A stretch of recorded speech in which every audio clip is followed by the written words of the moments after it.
সবজির ছবি এঁকে দেখাবো, তাই প্রথমে বেগুনটা করে নিচ্ছি, হালকা বাঁকিয়ে নিচেটা গোল করে আবার উপর দিয়ে তুলে দিতে হবে। এরপরে আমি ডাঁটিটা করে নিচ্ছি।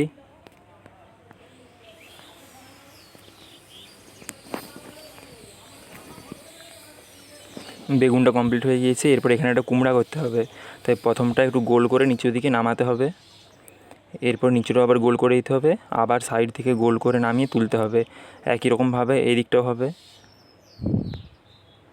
এরপরে ডাঁটিটা করে নিতে হবে, আর উপরে আবার গোল গোল করে দিতে হবে। এবারে এখানে একটা আলু করে নিতে হবে, আলুটা হালকা বাঁকাতে হবে। এবারে এখানে একটা লাউ করে নিচ্ছি, লাউয়ের ডাঁটিটা একদম সরু করতে হবে। আর এখানে একটা গাজর করতে হবে, গাজরটা প্রথমটা গোল হবে আর গাজরের নিচটা সরু হবে। ডাঁটিগুলো করে নিলাম, তিন চারটে দাগ টেনে নিতে হবে, 4-5টা। এখানে একটা টমেটো করতে হবে, টমেটোটা দেখতে হবে যেমন একদম গোল হয়। টমেটোর ডাঁটিটা করে নিতে হবে। আঁকাটা আমার কমপ্লিট হয়ে গিয়েছে। এরপর আমি কালারটা করে নিচ্ছি।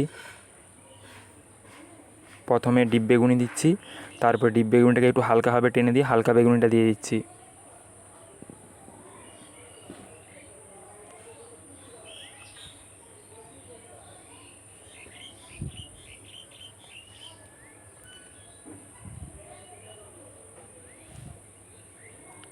এরপরে ডাঁটিটা আমি ডিপ সবুজটা দিয়ে দিচ্ছি।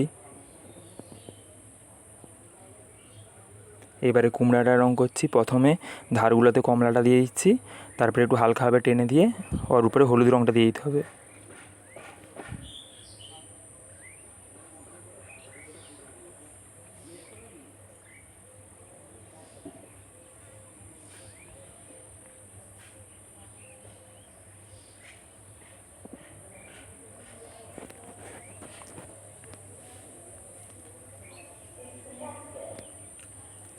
কুমড়ার কালারটা হয়ে গিয়েছে।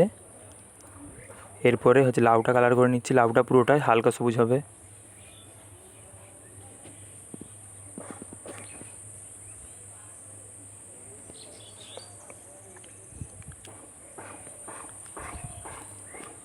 লাউটা হয়ে গিয়েছে। এরপরে আমি আলুটা কালার করে নিচ্ছি, আলুটা পুরোটাই মাটি কালার দিয়ে দিতে হবে।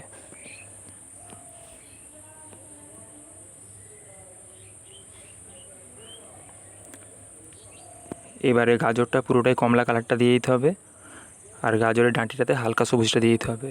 প্রথমে আমি কমলাটা দিয়ে দিচ্ছি, এরপরে গাজরের ডাঁটিটাতে হালকা সবুজটা দিয়ে দিচ্ছি। এবারে টমেটো ডাঁটিটা ডিপ সবুজটা দিয়ে দিলাম, আর টমেটোটায় লাল কালারটা দিয়ে দিচ্ছি।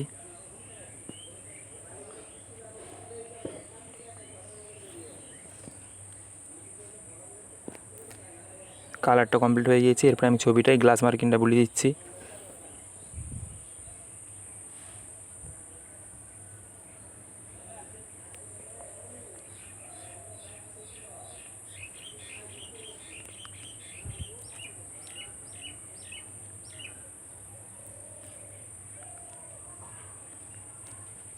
গ্লাস মার্কিংটা একদম সরু সরু করে বুলাতে হবে, দেখতে হবে যেমন খুব বেশি মোটা না হয়।